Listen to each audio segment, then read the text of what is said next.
Do we have Diane here today for this?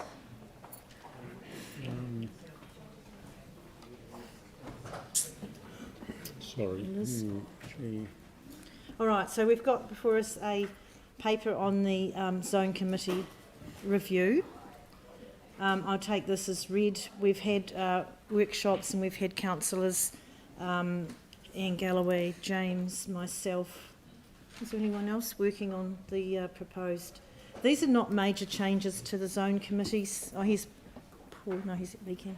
But they are just tidying up and tightening up what we are expecting from the Zone Committees and our involvement in them. Here's Diane. Can you give us a quick introduction before we... Welcome. Thank you. Kia ora, councillors. Just as a brief background, you may recall that the Canterbury Water Management Strategy was adopted by all of the councils in the region a bit more than 10 years ago. Bring that up. So it was about time to look at the CWMS and its implementation. So in mid-2018, the Mayoral Forum initiated the Fit for Future program. And one of the elements of the program was adding some interim targets. In addition, last year, as part of that program, the Mayoral Forum asked Environment Canterbury to lead some work on looking at shifting the focus of the zone committees to focusing more on actions on the ground. Yeah. So as a result of that work, the review has produced 3 notable changes to the way it's proposed, to the way that the zone committees work. One is a new letter of shared priorities that would go to each of the zone committees, so there are 10 of them. And the letters which set out the priorities for both Environment Canterbury and the district council or district councils within each zone. There are also some proposed changes to the generic terms of reference. And the third notable change is a new requirement for each zone committee to prepare an action plan and then to report on how they're excuse me, how they're implementing them. Internally, council staff met with Deputy Mayor Turner and councillors Cotter, Daniels, and Galloway to look at the proposed changes. In the report, I've referred to this as a working party, just for brevity. The working party looked at the letter of shared priorities and recommended that there be basically a single priority for the City Council that would go to all 3 of the zone committees, and that's included in section 3.10 of your report. And basically the high-level shared priority is public awareness and engagement. In discussions amongst the working party when we met a couple of times, it was felt that that was probably the most important thing that the zone committees could do. Additionally, in terms of the proposed changes to the generic terms of reference, the working party was pretty comfortable with what was being proposed in terms of the changes to the generic terms of reference, but they did seek an important addition to the terms of reference, and that was to allow nominations of alternates for the council representatives. Right now, the current and the proposed terms of reference only allow for alternates for the Runanga representatives. It was also felt that for the alternates, that alternates to the council's representatives should be community board members. Informally, there has been some discussion of a proposed change that was specific to the Christchurch West Melton Zone Committee, and that was for an increase in the number of elected members for a total of up to 5. This was not supported by the Zone Committee. It wasn't supported by the Runanga representatives, nor was it supported by the working party. So it was felt that one as with the other zone committees, it was felt that one council representative was the appropriate level of representation. That's pretty much, I guess, a summary of the fairly long report that you have in front of you. Thanks, Diane.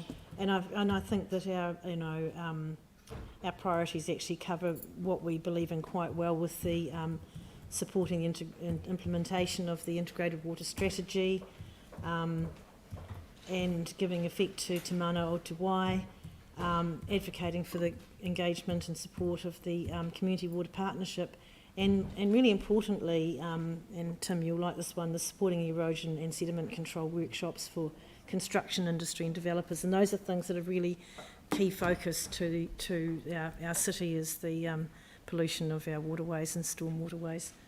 So I'll open up. Are there any questions? And failing that, if anyone would like to move this, I'll take a mover. You'll move it, Tim? Melanie, seconder? Any questions? Yanni? Yeah, I just a little bit concerned about them having responsibility for our integrated water strategy, because I mean that's really a council document, and we have had contention with the CWS, as I understand it, around some of the targets around nitrates. So I just think that there's a potential there for a different view. Certainly, I think engaging around water is important, but that was really a document that was about this council and set out what we should be doing, not an external group or external groups that, that have a slightly wider regional mandate and have actually, in some instances, have different concern or targets or levels that they find acceptable to what we may have as a city. So I was just quite concerned that we're delegating what we should be doing as a council. I mean, I chaired that hearing panel, and I've been pretty disappointed at the lack of follow-up on that, So I think it's important we have oversight of it rather than delegate it. Well, I don't foresee this as a delegation. It's supporting the principles in there. Is that what you... Well, maybe staff would like to look at the resolutions that we passed when we adopted the integrated water strategy and give advice on what's actually happened as a result of those from council. It does particularly highlight the objective of awareness and engagement. That's what we do support, and supporting our initiatives. Diane, have you got a comment around that? Yes, it isn't delegating any responsibilities, actually taking advantage of one of the resources that we have with us, which is are the three zone committees, who are joint committees of the council, to help us implement the integrated water strategy. And as you noted, Councillor Cotter, public awareness and engagement is one of the key elements that flow throughout the integrated water strategy.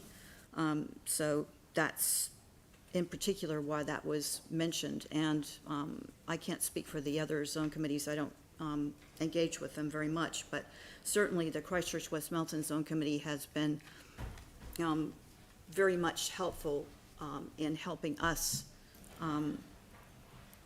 implement the strategy, but it's certainly not the only thing that we're relying on to implement the integrated water strategy.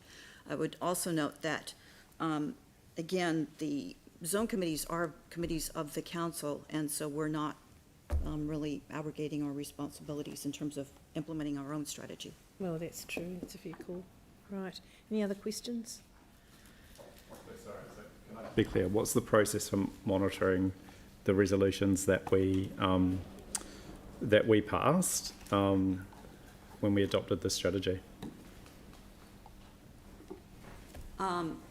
I'm not sure I completely understand the question, but we do have a program in place to prepare implementation plans for the integrated water strategy.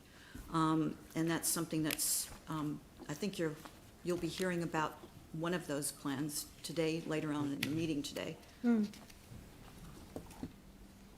Any further questions? Is there any debate? Look, I just see this as strengthening the team. It's a team approach, and certainly with the Apawaho Heathcote River, you know, the sediment runoff has always been a concern to us, and I think that that's hopefully going to strengthen the toolbox that we kind of, in some respects, haven't really been using. So I really look forward to it, and I think it's a really great move. More people taking more responsibility. It is all council, and they're all council committees. So, yeah, thank you very much, and please thank the Zone Committee for their foresight with this. Thank you. Happy to move it.